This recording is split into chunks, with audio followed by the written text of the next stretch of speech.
Selamat pagi sahabat Bahari. Perkembangan terkini di bidang sains perikanan, teknologi akustik, pengolahan sinyal digital, dan pengolahan citra digital memiliki kemajuan yang sangat cepat di bidang teknologi informasi untuk melakukan identifikasi kawasan ikan dengan sinyal akustik. Beberapa peneliti sudah mengembangkannya menjadi informasi karakteristik kawasan ikan dengan digitalisasi sinyal balik, bahkan dapat membedakan antara spesies ikan di lingkungan subtropis dengan berbagai tingkat kesuksesan.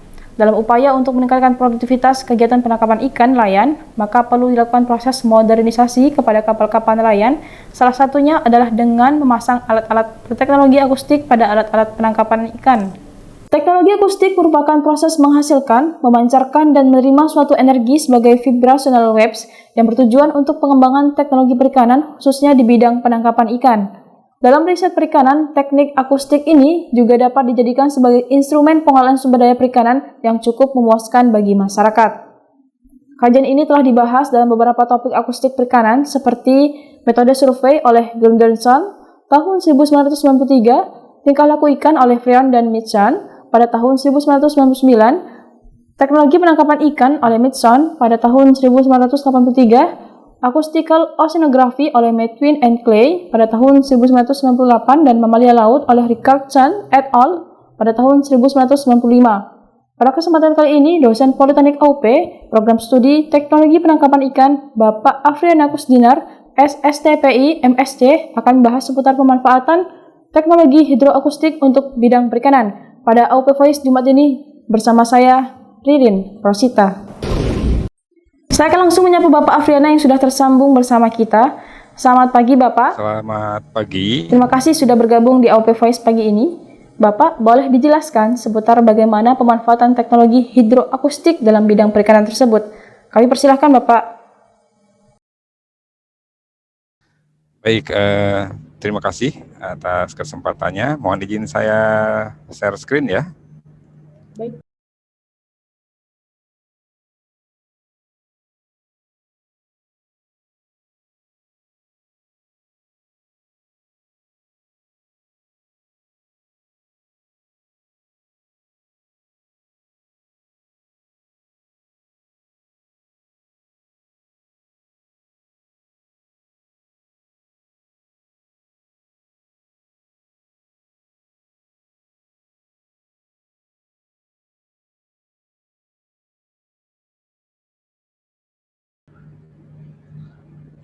Oke, baik.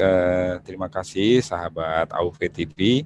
Pada kesempatan kali ini saya coba untuk berbagi atau sharing terkait dengan beberapa informasi mengenai hidroakustik. Jadi pemanfaatan teknologi hidroakustik untuk bidang perikanan. Nah, di sini kita akan belajar ya, pada kesempatan kali ini kita belajar sama-sama terkait dengan bagaimana dan seperti apa aplikasi-aplikasi yang mungkin bisa bermanfaat untuk penelitian di bidang perikanan melalui teknologi hidroakustik atau akustik bawah air ya. Jadi akustik itu sebetulnya kan itu sudah umum ya, istilah akustik.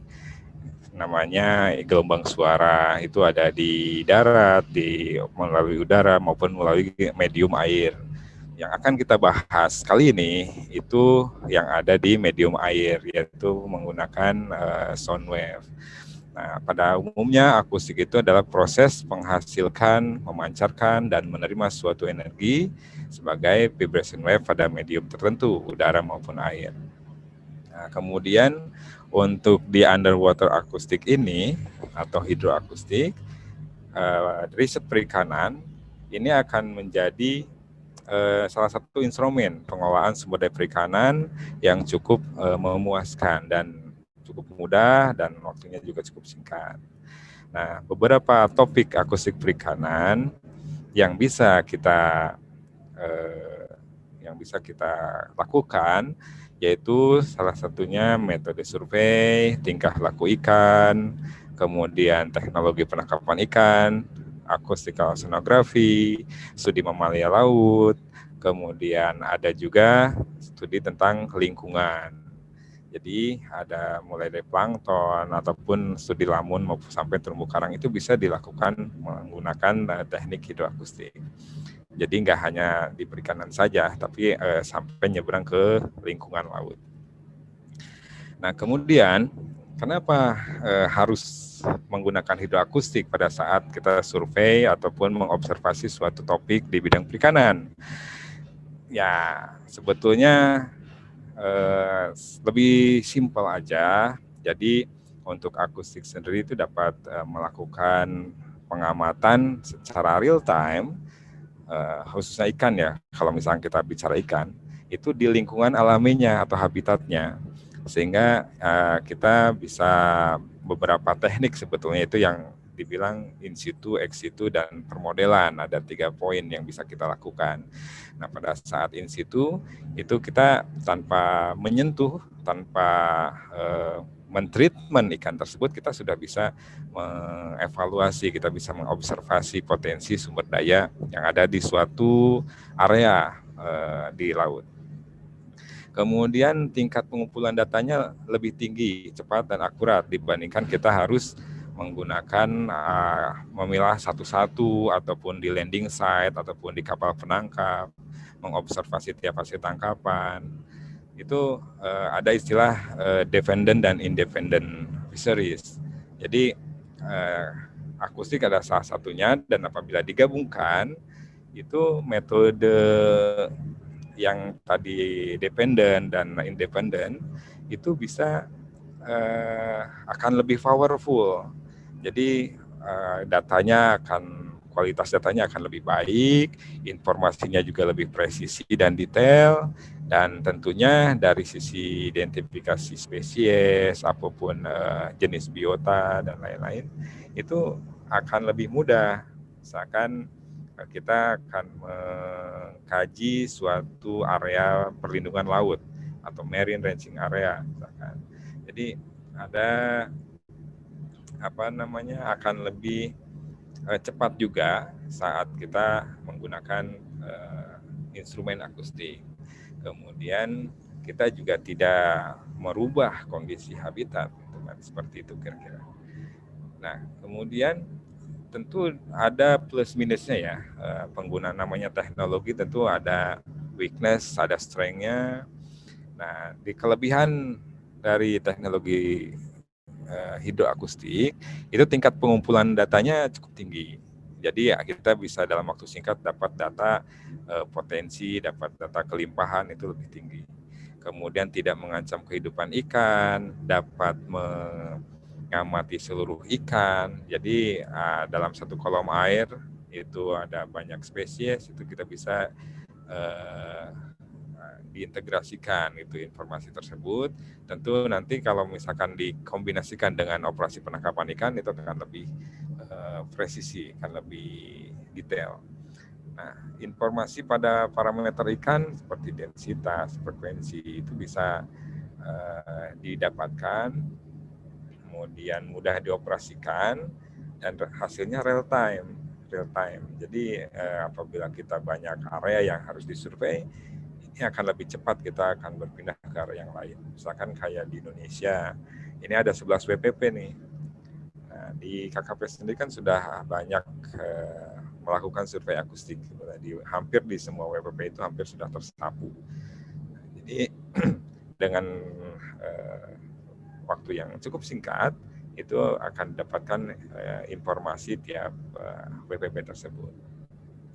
Namun untuk kekurangannya, ini ada beberapa kekurangan yang memang tidak bisa dipenuhi, yaitu untuk saat ini teknologi pantulan gema atau yang didapatkan dari instrumen hidroakustik ini belum bisa untuk atau sulit mengidentifikasi spesies tertentu kaitannya dengan nilai target strike ataupun bentuk atau panjang spesies tersebut. Jadi tetap harus ada operasi penangkapan dalam paket penelitian tersebut. Kemudian ada permasalahan zona perbatasan area survei. Nah, di sana ada blind zone and dead zone. Ini area yang dekat permukaan sama area yang di atas seabed atau dasar laut itu tidak kurang terjangkau karena di sana ada noise, ada faktor yang lain yang mungkin tidak bisa sepenuhnya area tersebut tercover oleh gema atau pulsanya. Tentu survei akustik juga sangat mahal. Karena apa? Kita pada saat mau membuat survei atau menyusun survei tentu akan menggunakan kapal. Kapal operasional perharinya saat ini udah cukup mahal, apalagi kapal riset gitu. Sehingga ini harus ada kolaborasi antar pihak. Jadi pada saat survei akustik itu harus beberapa topik riset harus dikolek dulu, kemudian diidentifikasi baru berangkat bareng-bareng. Misalkan ada yang lingkungannya, ada yang ke oceanografinya, ada yang ke akustiknya, ada yang ke penangkapannya. Ini semua harus kolaborasi di atas kapal. Nah, kita juga bisa menggunakan peralatan portable. Nah, peralatan instrumennya juga lumayan cukup mahal. Seperti mungkin IK60, IK80 ya untuk yang populer di Indonesia. Kemudian software post processing-nya juga lumayan yang license itu, sehingga ya bisa dikatakan memang untuk mendapatkan informasi yang akurat, yang detail, tentu ada effort yang lebih besar. Kemudian kelemahannya saat beroperasi hanya menampilkan kondisi sumber daya pada saat survei. Jadi setelah survei kita nggak tahu sumber daya itu seperti apa kondisinya. Apakah bubar misalkan, apakah parameter oceanografinya berubah, ya tentu sumber daya ikan juga akan menyesuaikan. Nah, kemudian saat post processing ini cukup kompleks pengolahan datanya. Untuk mengolah ekodata satu site misalkan, itu diperlukan beberapa tahapan menyisir atau memilah data-data tersebut, mengedit, membuang bed datanya, kemudian menyesuaikan hasil dari, karena kan pada saat survei ada pengaruh eksternal kapal, misalkan ada ombak, gelombang, itu akan berpengaruh terhadap kualitas data. Nah, ini perlu memang kompetensi informasi atau pengetahuan dan keterampilan yang khusus bagi operatornya. Jadi memang ini perlu ada kolaborasi antar pihak. Kita tidak bisa sendiri gitu untuk bisa mengoperasikan survei ini. Nah, kita kalau misalkan melihat sejarah, kenapa sih bisa sampai ada teknologi seperti ini? Nah, kita ada informasi dari buku Fisheries Acoustic yang dari McLennan. Itu mulai dari 1490 itu awalnya katanya Leonardo da Vinci itu mendengarkan dari pipa panjang dicelupin ke air, didengerin, makanya terdengar noise ataupun bunyi di kapal dari kejauhan, sehingga ternyata ada rambatan gelombang suara di sana yang terdengar oleh pipa panjang tersebut. Nah, berikutnya berkembang ada pengukuran di tahun 1827 itu Collision dan Storm. Jadi udah bisa mengetahui sound speed. Ini di air tawar dia coba di danau, di sebuah danau. Itu 1450 meter per detik. Menggunakan eksperimennya ada bunyi maupun cahaya atau senter misalkan. Seperti itu. Kemudian 1917 Langevin menemukan piezoelectric transducer. Jadi ini sebuah bahan keramik ya yang menjadi bahan dasar dari transducer yang bisa mentransmit dan mereceive gema seperti itu. 1927 ini kalau nggak salah ini Prancis apa Italia, Relais Dubetti dia mendapatkan ada sinyal yang tidak diharapkan, unexpected sinyal di pertengahan atau di kolom air ya, yang mengalir. Jadi ada semacam kayak noise lah gitu yang dari luar. Nah, kemudian 1929 Kimura untuk pertama kalinya berhasil melakukan eksperimen akustik untuk mendeteksi ikan. Nah ini kaitannya dengan fisheries akustik. Di sini udah mulai pertama kali. Jadi dalam kolom dia ada eksperimen mungkin ikan yang dikondisikan hidup dalam kondisi terpantau, kemudian dicoba untuk dideteksi. Selanjutnya 1935, mulai Wood dan teman-temannya merekam gema suara dari echo sounder dan ditampilkan dalam ekogram yang terbuat dari paper untuk pertama kalinya. Jadi ini kalau nggak salah masuk jurnal Natural tahun 1935. Nature. Di tahun yang sama, Sun juga mempublish ekogram ya terkait dengan studi tentang ikan kod. Jadi ikan kod diamatin dan muncul di ekogram. 1950-an, kelimpahan ya, studi tentang kelimpahan ikan ya, estimasi kelimpahan sumber daya ikan ini pertama kali dilakukan ya oleh Tengget, Milton, Wood, dan Richardson hingga tahun 62 ya, sampai tahun 62. Periode dekade tersebut banyak hal yang ditemukan saat eksperimen mereka. 1946 ada BOLS, dia flashing lights untuk menggunakan studi di ikan herring ya, gerombolan ikan herring. Jadi menggunakan echo sounder flashing light. 1952 Casing dia mencacah ya, menghitung jumlah dari ikan dan dari gemanya yang berbasiskan di paper recording untuk untuk ekogramnya. Berikutnya 1962 Mitchell and Wood dan Casing juga dia menghitung dan menghitung ukuran dari mencoba ukuran gemanya itu dari echo yang diterima. Mungkin dia echo yang diterimanya lebih besar atau lebih kecil, lemah, karena bentuk ikan kan seperti kadang ada yang seperti banana terbalik misalkan, ada istilahkan seperti itu. Dan berikutnya di 1965 Dreadson dan Olsen ini menggunakan electronic integrator untuk mengolah gema dari ikan. Nah, di sini ada permulaan, ada assessment ya secara kuantitatif untuk stok ikan yang dilakukan melalui teknik akustik. Ini secara umum dari tahun tadi ya, dari mulai Leonardo sampai Olsen ini 1965. Setelah 65 so banyak eksperimen juga yang menegaskan bahwa teknik ini bisa digunakan dan cukup efektif lah gitu untuk studi tentang kelimpahan sumber daya ikan.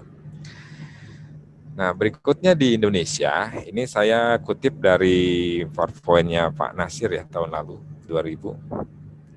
Beliau di BRPL. Ini studinya dimulai dari tahun 1970-an menggunakan KM Lemuru dan bawal putih ya di beberapa perairan Indonesia.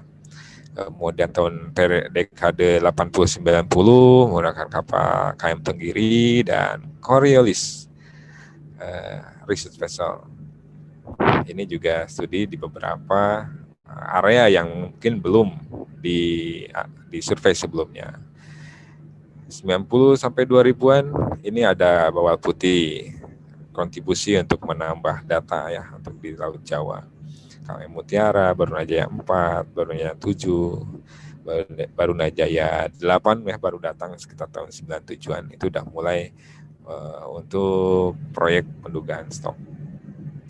Dan dari dekade 2000 sampai 2010 ada juga tambahan dari KM kapal latih Jepang, kapal riset Jepang yang minta Kamaru, kemudian Shipdeck, Barunajaya 4, kemudian 7, 8, dan Madidihang 03 juga melakukan survei beberapa wilayah ya, menggunakan Simrad rata-rata ya. Ada Simrad, IK60, IK500, ada Biosonic, ada KFC Jepang, dan beberapa penggunaan software BI, IP, dan Sonar 5. Berikutnya di 2010 sampai 2020, ini pendugaan stok lebih masif lagi. Ada tambahan Sonjumaru dari Jepang untuk pendugaan di WPP NRI. Dan ada juga kontribusi dari BRPPU Palembang yang memang memiliki unit EcoSounder. Jadi saat ini untuk di Indonesia juga kan ada dari ISDM, ada Geomarin, ada Rigel, Spika untuk KRI. Itu yang untuk teknologinya lebih mutakhir. Misalkan ada terinstall multi-beam EcoSounder, akan lebih presisi. Jadi di depan kita coba jelasin satu-satu. Nah, kira-kira demikian untuk sejarah perkembangan survei. Cukup panjang perjalanan survei Scientific EcoSounder di Indonesia. Nah, ini bagaimana sih prinsip kerja dari kok bisa dia mendeteksi eko, menyimpulkan data, dan lain-lain. Nah, prinsip kerjanya pada saat energi listrik dipancarkan ya melalui transducer dengan sistem yang kompleks, dia akan memancarkan melalui transducer ini adalah pulsa suara, sound pulse. Ya, jadi ditransmit melalui transducer sampai ke kolom ya, merambat di kolom air, akan menembak atau menubruk objek yang ada di kolom air dan sampai ke sedimen atau dasar laut. Maka pancaran tersebut akan dipantulkan pada saat ketemu objek. Dipantulkan ke segala arah tergantung bentuk objeknya. Ya, kalau rata ya balik lagi secara vertikal. Nah, ini akan berupa gema. Jadi gema yang diterima oleh transducer ini akan diolah oleh receiver. Kemudian akan dimunculkan dalam display atau screen.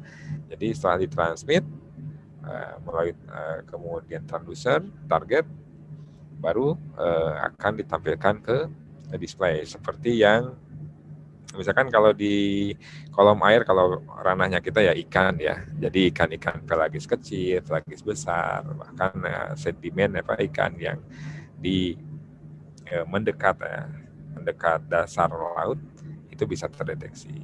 Bahkan dengan biota yang lain seperti lamun, terumbu karang itu bisa diestimasi potensi kelimpahannya. Nah, ini kita biasanya untuk studi perikanan menggunakan transducer yang single, dual, ataupun split beam. Sehingga itu ada juga yang saat ini pakai multi beam ya. Itu ada keunggulannya masing-masing. Nah, di screen atau di ekogram ini ada banyak objek yang terdeteksi misalkan. Jadi di ekogram atau kuadran ada 4 kuadran. Jadi kita bisa tahu kalau yang split beam ini kebetulan contohnya split beam. Ini objek yang terdeteksi dan posisinya ada di haluan, buritan, kiri kanan. Itu akan kita bisa simpulkan secara langsung bahwa ikan atau objek tersebut berenang ke arah mana. Jadi memang kita bisa lebih cepat menyimpulkan tersebut arahnya. Jadi kita bisa meminimalisir waktu lah gitu kan untuk mengefektifkan waktu survei. Namun tetap nanti post processingnya ya sama aja sih. Teman kita bisa menyimpulkan lebih cepat aja. Ini untuk ada yang di tengah. Ya, ini kebetulan banyak gambar ini. Nah, di sini akan muncul ada dua, sepertinya ada dua. Dan ini pada saat di ekogram kita bisa split per observasinya per berapa meter, misalkan 10 meter, 50 meter. Kalau kedalaman 1000 kan kita bisa bagi misalkan 100 atau 50, sehingga kita untuk post processingnya akan lebih mudah. Nah, terkait dengan kecepatan suara, tadi kan di air tawar itu 1450 ya, 1450 meter per detik. Nah, di sini ada tabel dari McKinsey dan Del Grosso 1972. Ini dari pemaparan Mr. Frank Rainer Knudsen 2015. Saya adopsi pemaparan ini untuk menampilkan atau menjelaskan terkait dengan sound speed, bahwa saat kita suhunya 0, ya, nggak ada suhu, itu maka di 1400.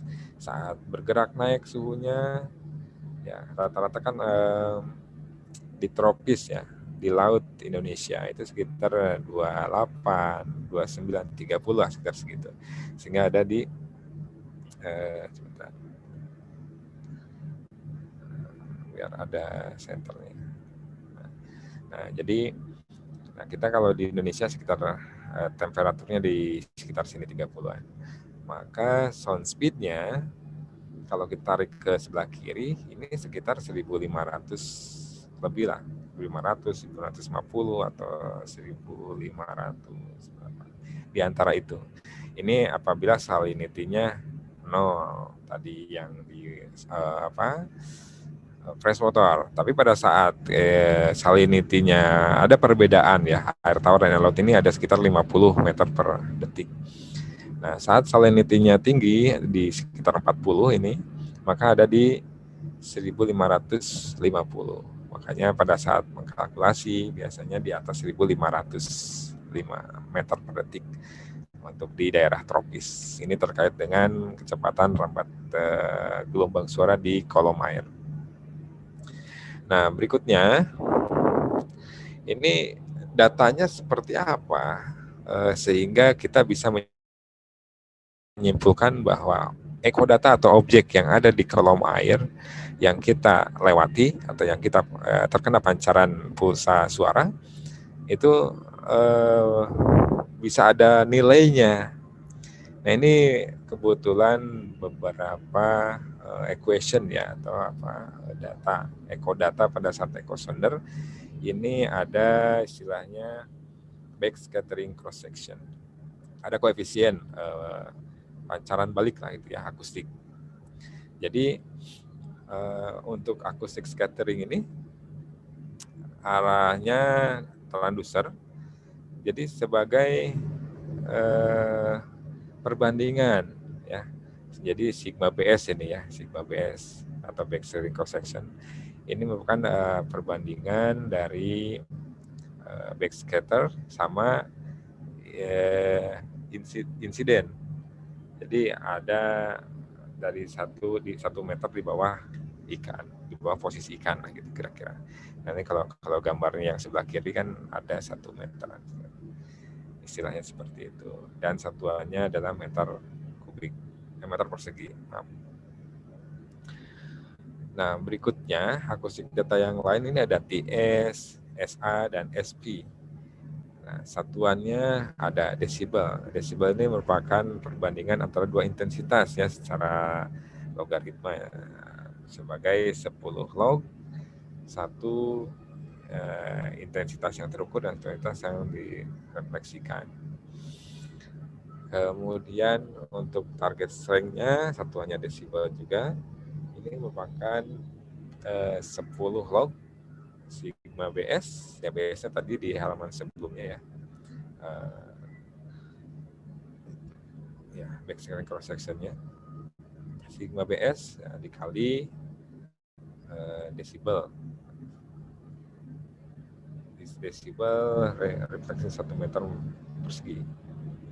Kemudian NAS data, NASC atau SA, itu sama nautical area scattering coefficient, itu satunya meter kubik, meter persegi per nautical mile persegi. Ini SA rumusnya seperti di bawah ya. Ada 4 kali V kali 1800 karena mil ya, 1852 persegi kali SA kecil. Ada SV juga, ini sebenarnya terlalu teoritis tapi kita juga harus disampaikan. Ada volume backscattering strength, satuannya meter persegi per meter persegi. Ini sigma BS dibagi volume. Ya, jadi itu kira-kira akustik data yang dihasilkan dari transducer. Nah, terkait dengan echo data, ini ada istilah reverberation sama noise.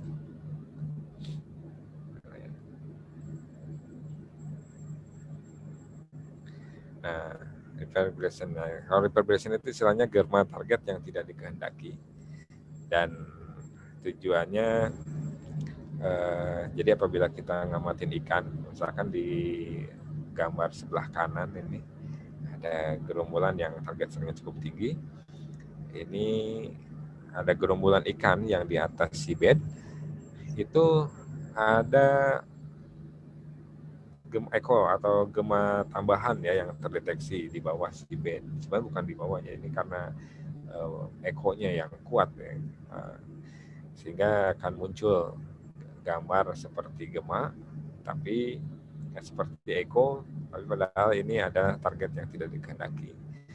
Nah, kemudian ada juga bahkan kalau terlalu kuat kita masang power atau transmitnya pada saat pengaturan di akuisisi data, ini layer atau seabed ini akan berlapis gitu. Kalau memang kita tambah buka sampai bawah dipanjangin kembali.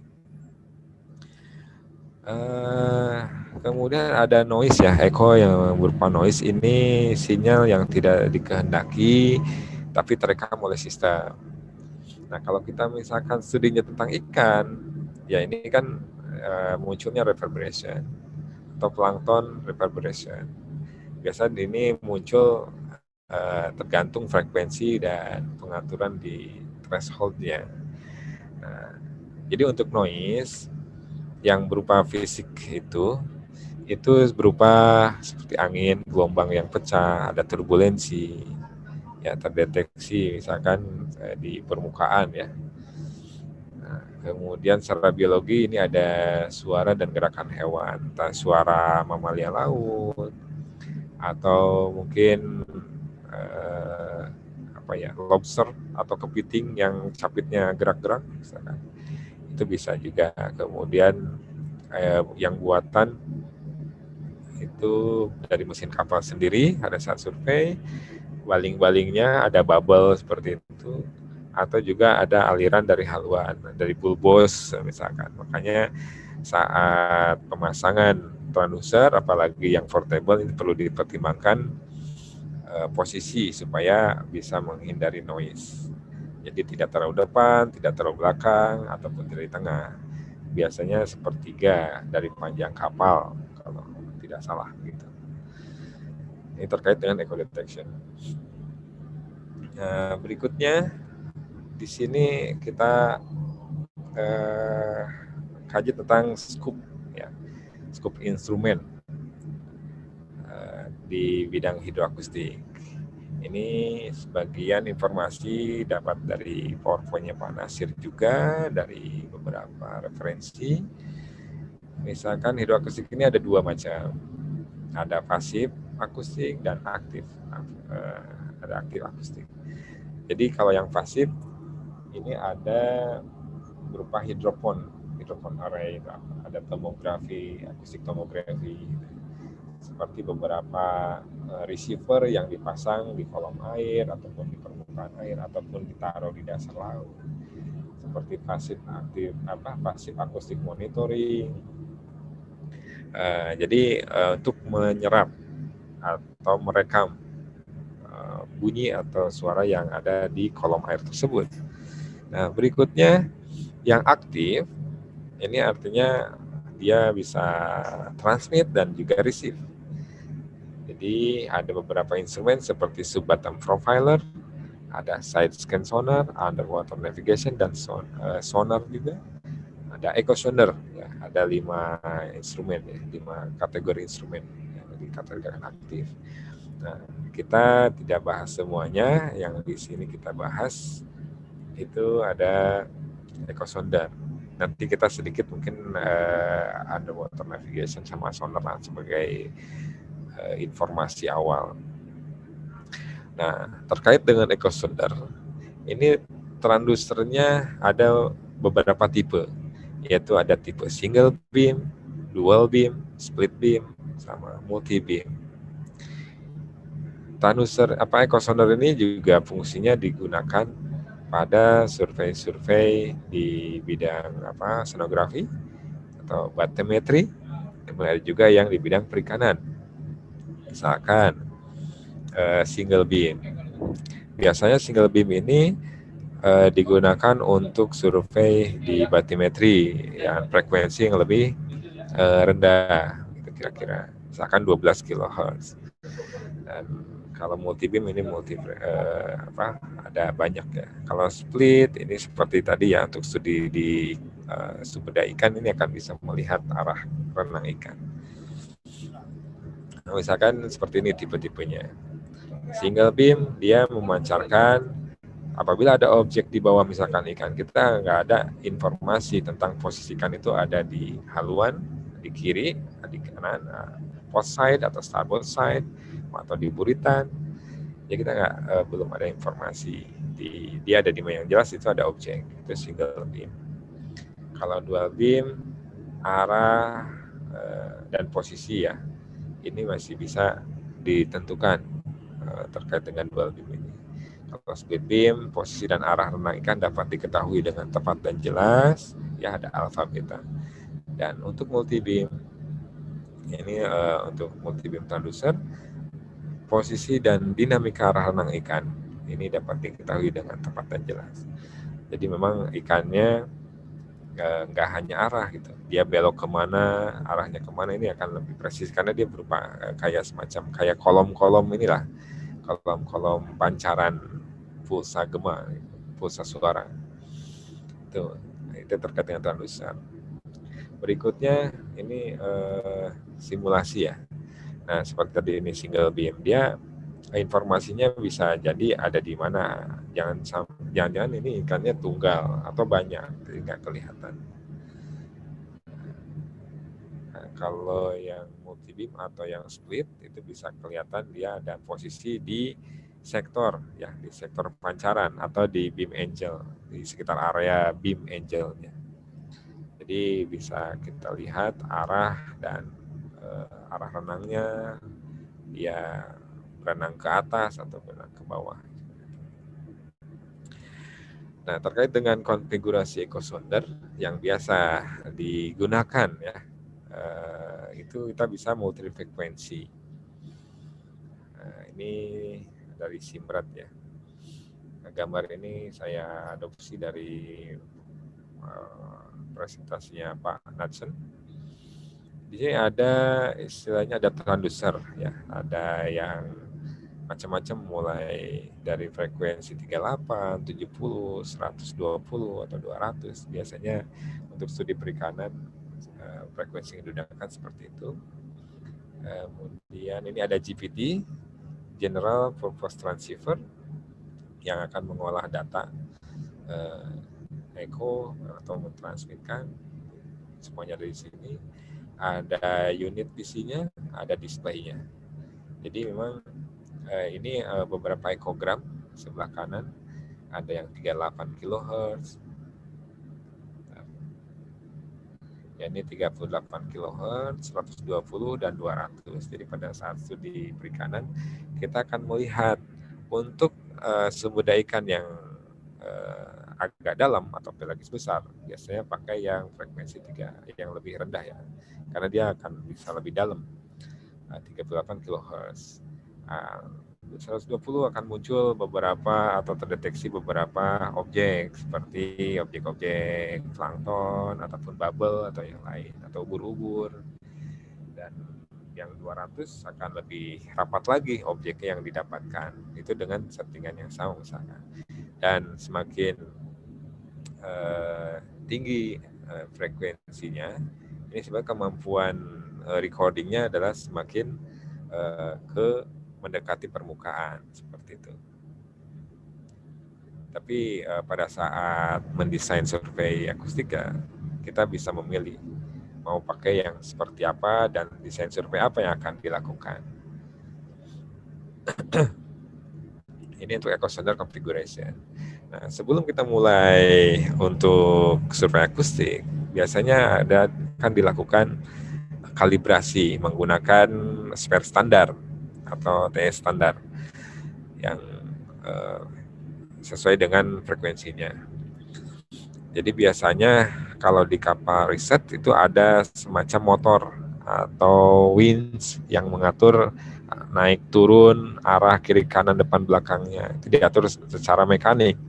Namun apabila tidak ada, ya berarti kita tugaskan beberapa kru untuk bisa memegang tali sebanyak misalkan minimal 3. Nah, jadi untuk transducer jelas itu harus jangan sampai terpancar sinar matahari, kemudian disesuaikan dengan suhu air. Jadi pada saat kita mau melakukan kalibrasi, tentu kita harus mengukur dulu suhu air laut di sekitar itu untuk yang area survei itu berapa. Kemudian salinitasnya juga kita ukur, karena itu akan dimasukkan sebagai input data pada saat memulai proses kalibrasi. Nah ini untuk ini hanya panduan-panduan aja sih, seperti transducer harus bersih, tidak pakai solusi atau apa solusi ya sabun lah atau apa cairan, kemudian tidak ada kebocoran. Itu ini arahan daripada saat proses kalibrasi. Ini ada di manual book biasanya. Nah kita beberapa kali ya melakukan di kapal latih dan riset Madidiang 03. Kita beberapa kali melakukan operasi survei hidroakustik. Jadi setiap mau survei tentu kita mengeluarkan spare ataupun bola ya, bola pejal yang sangat keras.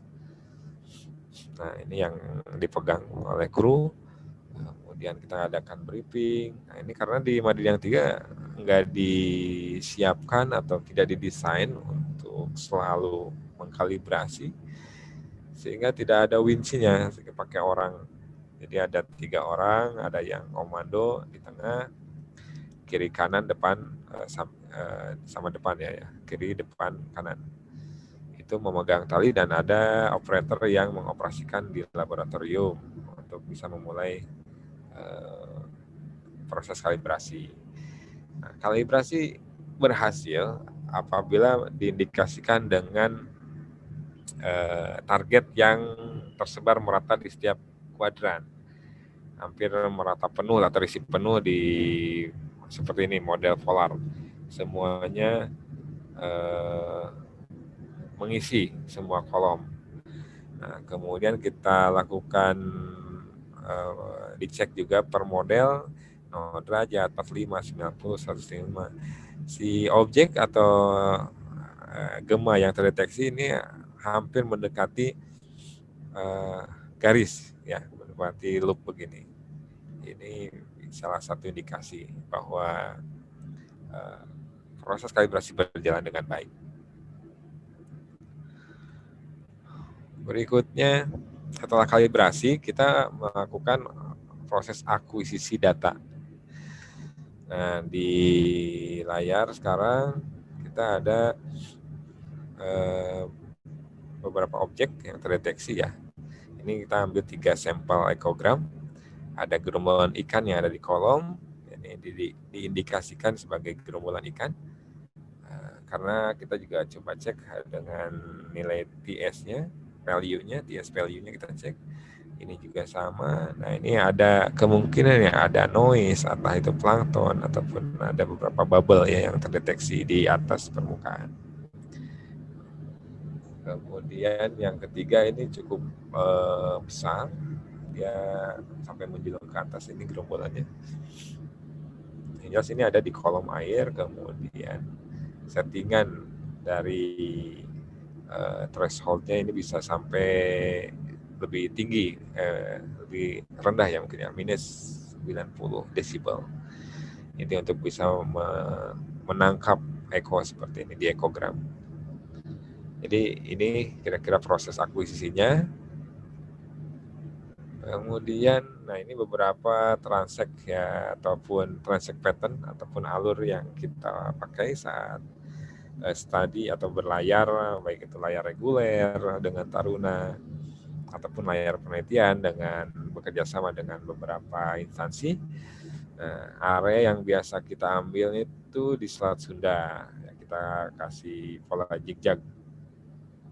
Kemudian ada juga di sekitar kepulauan Pulau Seribu kayak ini.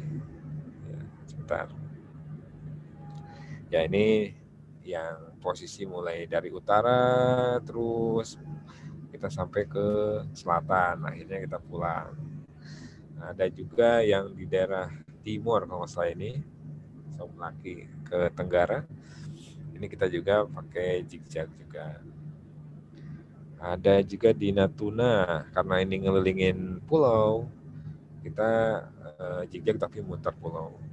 Kalau kita pakai spiral sebenarnya lebih bagus lagi. Cuman ini pola yang zigzag seperti ini biasanya untuk mengetahui potensi disinkron saja, tidak untuk studi kelimpahan sumber daya ikan dalam satu kolom apa satu area. Ini juga sama di Selat Makassar dan ini juga di timur lagi. Ini beberapa contoh kegiatan dari kapal latih dan riset Madidi yang 3 ya, yang melakukan survei akustik.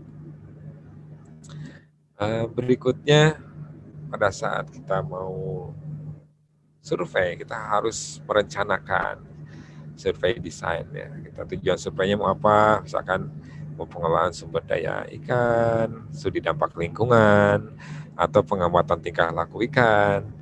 Nah, pengelolaan biasanya untuk mengetahui sejauh mana keberadaan potensi ikan yang ada di wilayah tertentu. Misalkan di Teluk Jakarta, ataupun di Selat mana, Selat Kalimantan misalkan. Atau di WPP Laut Jawa 712. Nah, jadi seperti itu pengelolaan sumber daya ikan. Kalau studi dampak lingkungan bisa ke arah tadi, apakah pada trek lurus ya, potensi perikanannya masih ada, atau mau lihat kondisi terumbu karang atau lamun gitu. Itu bisa, ataupun kelimpahan ikan karang seperti itu, apakah banyak biota yang muncul di sana. Nah, kalau pengamatan tingkah laku ikan bisa jadi ini pakai metode yang lain, bisa pakai acoustic tag, transmitter, receiver, ataupun dia pola migrasi ikan. Ini bisa akustik telemetri nanti bicaranya seperti itu. Nah, strategi surveinya ada semi kuantitatif, relatif, dan absolut.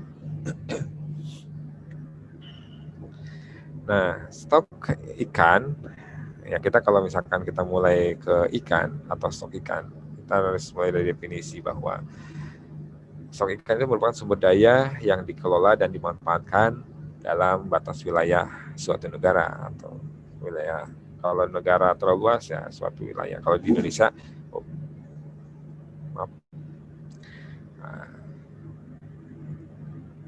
ada WPP ya kalau di Indonesia. Kemudian area yang disurvei biasanya lebih luas dibandingkan dengan volume yang diamati. Misalkan ya satu area WPP ya volumenya paling kan sampling, namanya pakai transek kan. Kita sampling nggak seluruhnya, diiris tipis. Ya kita di sampling aja. Ekstrapolasi mulai dari volume yang lebih kecil, volume area yang lebih kecil sampai ke seluruh area yang diamati. Itu dapat menunjukkan bias atau error. Jadi memang kita harus lebih hati-hati ya untuk melakukan desainnya atau menentukan desainnya. Berikutnya, pada saat menentukan wilayah wilayah survei, kita mau seperti apa. Ada istilahnya degree of coverage. Ya, degree of coverage. Tapi ini tergantung, kita harus cari CV-nya dulu. Jadi ada CV atau coefficient of variation, perbandingan standar deviasi terhadap rata-rata perkiraan kelimpahan sumber daya. Nah, CV atau coefficient variation ini tergantung pada DC. Makanya DC dicari dulu, yaitu panjang total transek atau lintasan dibagi akar luas area survei. Yang direkomendasikan lebih dari 4. Lebih dari 4 atau sama dengan ya. Kemudian CV dapat dari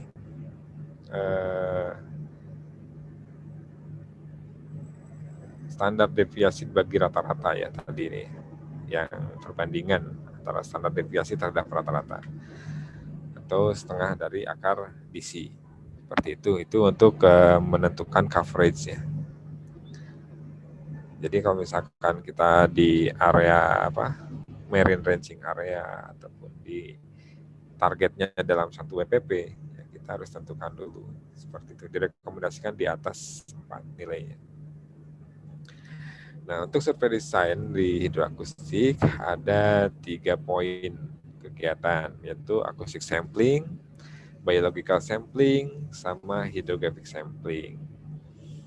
Nah, akustik kita menggunakan instrumen akustik ya. Kita bisa yang mounted di kapal maupun yang portable, kita bisa menggunakan perahu nelayan yang lebih hemat, lebih dinamis, lebih mudah mengoperasikan. Kemudian untuk biological sampling ideal pakai beam troll karena beamnya udah panjangnya udah diketahui yang jelas ya, panjang beamnya, berarti bukan mulut jalingnya juga udah jelas. Ada beam troll, ada stern troll, atau double rig juga bisa. Jadi ini ke arah swim area nantinya. Itu ada ikan, beberapa sampling ikan untuk mengetahui spesies yang terdeteksi saat kita acoustic sampling. Kemudian kita juga mencoba sampling hidrografi untuk bisa menentukan parameter yang ada di sekitar situ. Parameter fisik, biologi, maupun kimia bila perlu. Nah, kita coba saat in situ, ex situ juga bisa dilakukan pengukuran target strength di sebuah plum tank untuk bisa mendapatkan nilai target strength ikan tertentu. Jadi pada saat kita ada di laut atau di arah dapat sampling ikannya, kemudian kita coba di plum tank. Dia dikondisikan, dia harus bergerak hidup untuk bisa dinamis terdeteksi kalau misalnya ada gelembung renang yang terdeteksi, itu kan lebih potensial gitu.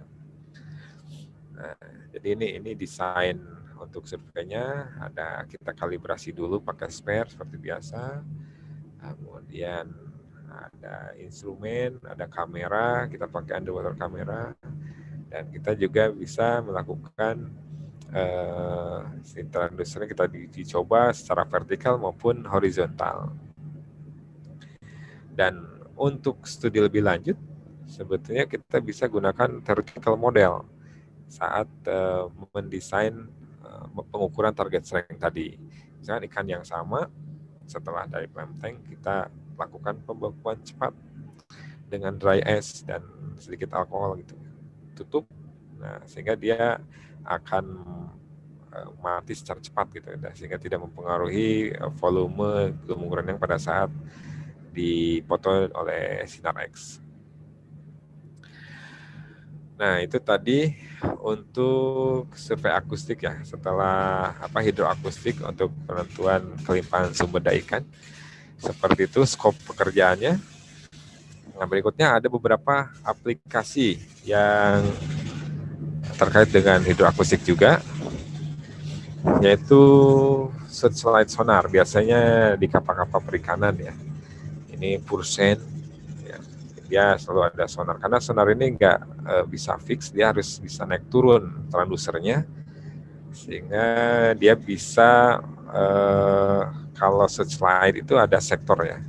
Kita bisa sektor berapa, mau diagonal, vertikal, maupun horizontal.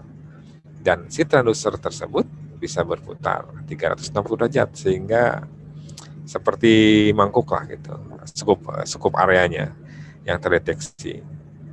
Makanya ada yang 360 derajat putarannya dan ada yang pancaran ke depan seperti itu. Ini untuk searchlight sonar. Berikutnya ada multi beam sonar.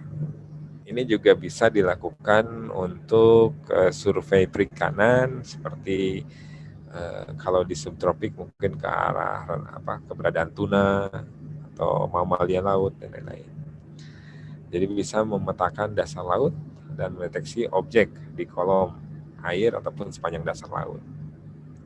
Ini konfigurasi alatnya, ada PC, Ethernet cable masuk ke di sini, kebetulan sampelnya M3 sonar data. Ada transducer juga, kemudian ada seperti di GPS untuk posisi dan heading. Jadi ini untuk konfigurasinya. Nah, ada eksperimen dari Melvin 2016. Dia mencoba mengkombinasikan lah ya, antara atau membandingkan antara echo sounder yang split beam, yang angle-nya 7 derajat, dengan multi beam sonar yang angle-nya sweat-nya bisa 120 derajat, karena ada 128 beam ternyata. Jadi ada sweat atau kolom-kolom yang terpisah lah gitu, yang luasannya sampai 120. Nah ini bisa untuk berikutnya bisa dibaca di papernya Melvin secara detail. Nah, jadi Melvin mendeteksi ada tuna ya, ada single tuna ya di kolom A. Bentar.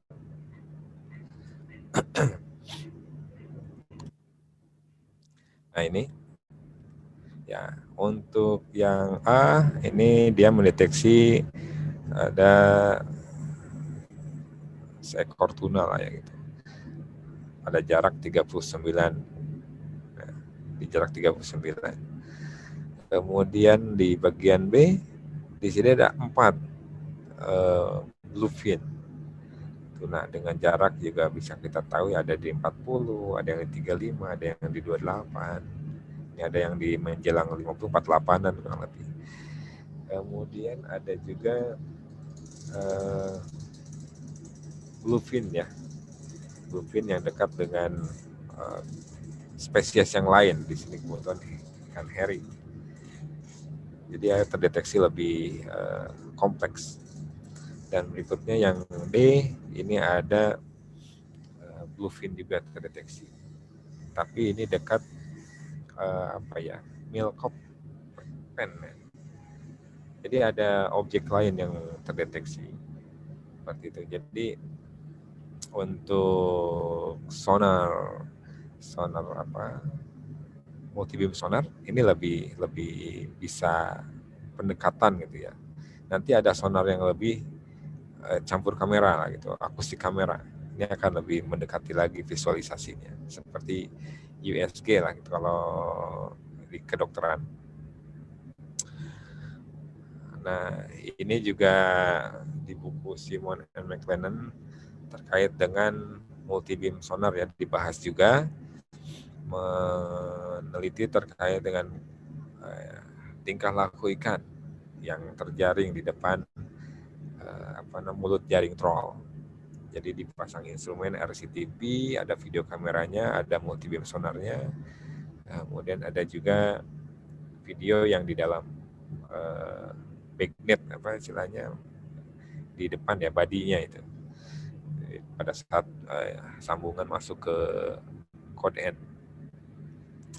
Ini kira-kira beberapa gagasan riset ya di bidang hidroakustik yang bisa dilakukan. Nah, ini ada dual frekuensi atau 3D ya. Ada sonar 3D digital. Namanya Ditsen. Ditsen suatu jenis instrumen ya pencitraan sonar yang mengubah gema menjadi gambar digital 3D. Ya tadi seperti medis ya, USG.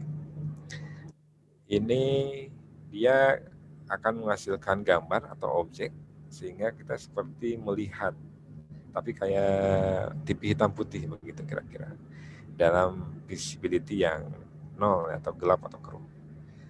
Konfigurasinya alatnya kecil sebetulnya, ini harus pakai frame lagi yang kotak hitam ini. Nah, konfigurasinya ada VC, ada internet cable, kemudian ada sonar cable sama Ditsen. Nah, ini menurut Atkinson 2016. Nah, jadi ada paper juga dari Martinek et al. 2015. Gambar di sini apa ya?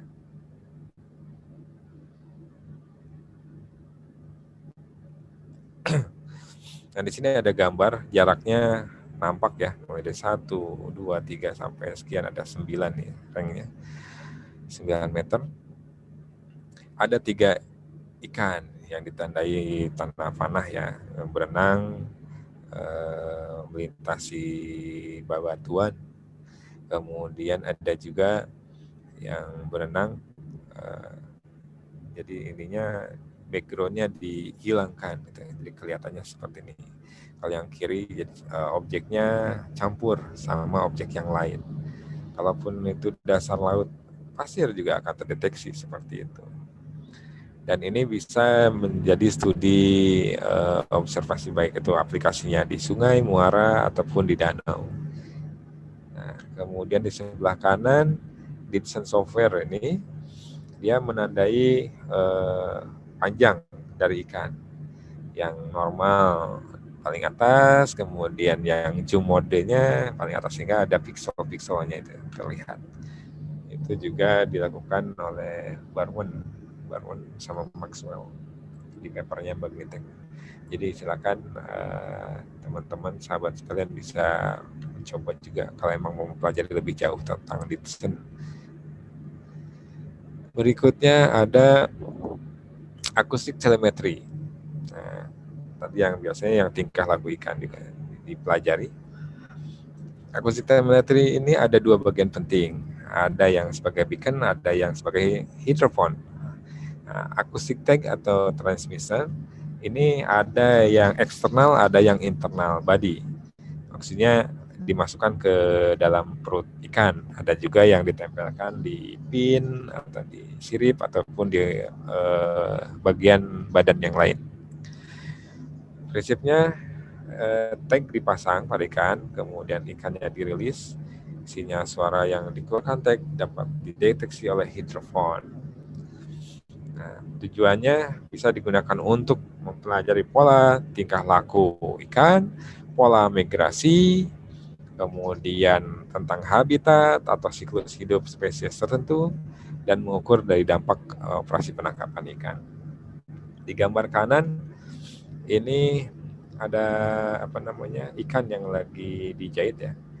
Tentu ini harus dipingsankan dulu si ikannya, dikasih cairan, kemudian saat sudah tidak bergerak baru kita kasih pembiusan dan dibuka gitu ya, dimasukkan akustik tag-nya seperti yang di gambar atasnya. Kemudian dijahit kembali setelah sadar ya. Jadi teknis supaya dia nyaman juga dikasih air. Ada selang air yang masuk ke mulutnya, itu bisa dilakukan seperti itu. Kemudian ini konfigurasi dari ini dia dari Australia. Saya baca di paper Honor 2018. Ini di sana ada instansi lah untuk dari data akustik, kemudian di receive, kemudian masuk ke manufaktur atau software ya, data di upload, kemudian ada juga langsung ke metadata entry langsung ke web aplikasinya iMOS ATF-nya. Ada juga ke database masuk. Ada sheet yang non quality control, ada yang sheet yang harus ada quality control. Jadi memang saat dirilis ke publik itu di website portalnya ini, portal aodn.org.au. Itu silakan bisa diakses ke sana untuk melihat jenis-jenis data yang terrecord. Nah, ini contoh beberapa biota yang dipasang acoustic tag. Di sini ada lobster, Janus edwardsi, kemudian ada juga ikan hiu ditempelin tag yang sama. Kemudian ada juga turtle atau penyu, dia Selonia midas yang terdeteksinya itu. Jadi ada satelitnya juga, jadi pada saat muncul ke permukaan dia akan mentransmit hasil, termonitor di mana dia migrasinya sejauh mana. Kemudian ada anjing laut ya, anjing laut apa singa laut ini. Itu juga dia pakai bioprobe. Dia bisa ada akustikernya, ada yang transmitternya juga dia terpasang di situ, sehingga ada informasi yang disampaikan secara real time. Ini dari paper Hasi et al. 2015. Beberapa ini hanya beberapa contoh, semua banyak paper yang membahas tentang akustik telemetri, hidroakustik seperti itu. Nah, pada saat field trip kita juga sempat melakukan studi tentang migrasi ikan kod, Pacific Cod, Gadus macrocephalus yang ada di perairan Teluk Jinhe, Gyeongsang Selatan. Ini kita pakai Vivin juga untuk receivernya. Jadi kita ngikutin arah renang ikan kemana. Jadi kapal itu arahnya tergantung ikan. Jadi kita selalu mendekat, kalau sinyalnya udah lemah, kita maju lagi ke arah sebelah mana. Yang dipantau melalui PC dan didengarkan melalui mikrofon. Ini salah satu aplikasi yang bisa dilakukan. Kemudian ada juga kombinasi antara radio wave sama sound wave. Nah, sound wave-nya kita masukkan juga acoustic ping, acoustic tag ke bodi ikan. Kemudian wilayah perairannya kita ukur arusnya, kemudian CTD juga bisa di-attach di sana, sehingga informasi, ya ini ada RCM untuk mengukur arah dan kecepatan arus. Kemudian ada buoy juga yang bisa mereceive informasi dari sensor yang ada di bawah buoy tersebut. Kemudian receiver dipasang di jaring, ini kebetulan di KJA, untuk mengamati tingkat stres ikan saat ada arus ataupun angin. Sehingga faktor kematian ikan di KJA bisa kita observasi sebetulnya dengan tingkah laku mereka terhadap frightening ya, ketakutan terhadap jaring itu ya pada saat dia berenang. Nah, ada beberapa ping yang dipasang, misalkan ada ikan beberapa, akan muncul, dia akan di screen komputer pengolahan. Ini ada waypoint ada buoy-nya, ada 3 buoy ABC, kemudian acoustic tag 1, 2, 3 dan sekian. Ini bisa kelihatan interaksinya antar ikan yang ada di dalam satu KJA tersebut. Ini cukup menarik sebetulnya. Nah, selanjutnya ada juga terkait dengan akustik pasif akustik monitoring. Biasanya ini dilakukan untuk mengukur, memantau, menentukan sumber suara yang ada di lingkungan bawah laut. Sumber suara tersebut biasanya kita menguping ya akustik hewan laut seperti paus, lumba-lumba, kemudian ada juga dugong misalkan. Jadi ada juga suara abiotik alami, ya seperti suara kapal atau suara gemuruh gelombang dan suara yang dihasilkan manusia itu. Oh, suara abiotik alami itu angin ya. Yang dihasilkan manusia itu yang dari kapal. Mohon maaf. Nah, ada juga ini beberapa teknik untuk interpretasi ya, pengamatan dalam PAM atau Passive Acoustic Monitoring. Itu teknik pengamatannya bisa real time melalui acoustic telemetry buoy, ada towed array sama kabel hidrofon. Ini bisa studi lingkungan ya, mengkaji lingkungan. Biasanya digunakan saat sebelum melakukan eksplorasi sumber daya alam, misalkan minyak atau gas, atau setelah eksplorasi, apakah kondisi rona di awal sama dengan rona setelah eksplorasi. Jadi hal seperti yang akan dilakukan untuk merekam suara. Jadi ada yang di towing seperti yang gambar pos di bawah, ada juga yang disimpan di seabed. Kemudian ada juga telemetry buoy. Di bawahnya terpasang beberapa instrumen. Ada omnidirectional omnitransducer yang bisa merekam merisip beberapa sumber, kemudian ditransmitkan melalui line of sight ataupun ada juga BLOS, beyond line of sight. Jadi melalui pancaran komunikasi satelit. Di sebelah kiri di sini ada software PAMGUT, istilahnya Passive Acoustic Monitoring GUT. Lumba-lumba yang mendeteksi ya, komunitas lumba-lumba. Studi yang dilakukan oleh Sparling et al. 2016.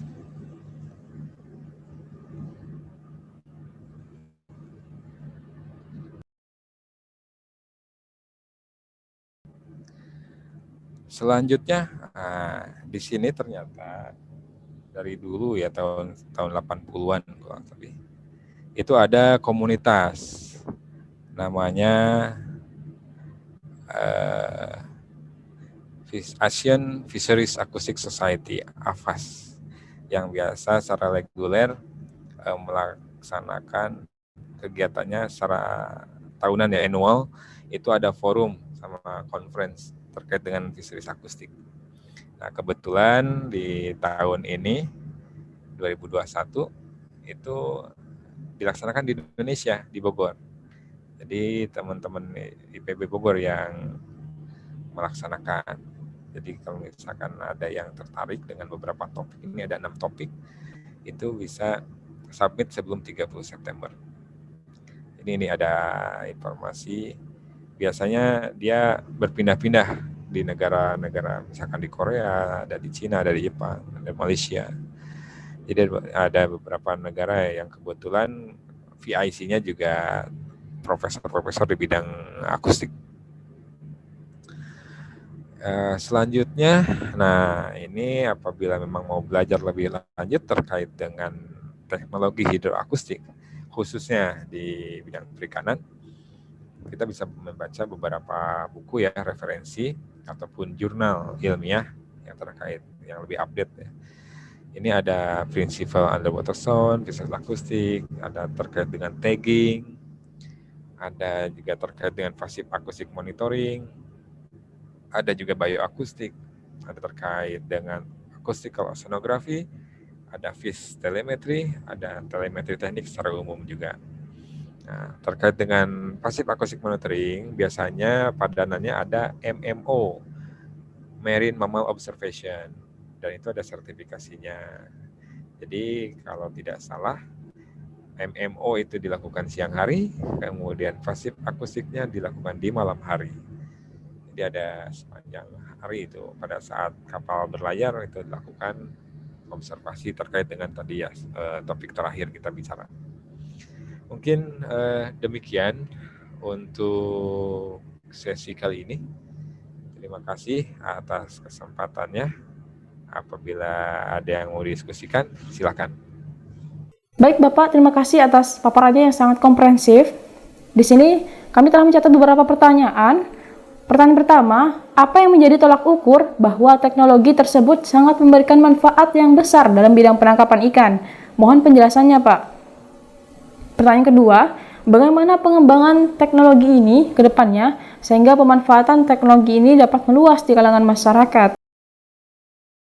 Baik, terima kasih atas interaksinya, diskusinya.